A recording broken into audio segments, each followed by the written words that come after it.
चकराइल रहता।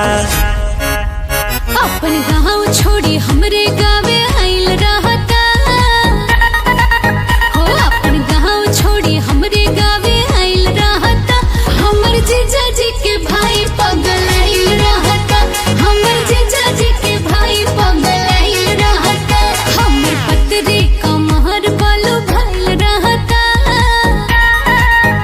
हमर पतरे कमहर बालू भइल रहता। हमर जीजा जी के भाई पगल आइल रहता। हमर जीजा जी के भाई पगल आइल रहता।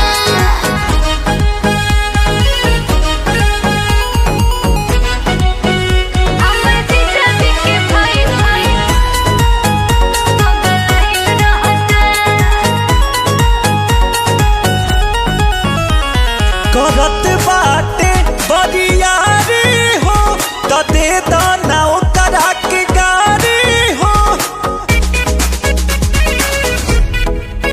अबट नाता बड़ी रसदारे जनू कबूटू तो बलिया हमारे जनू।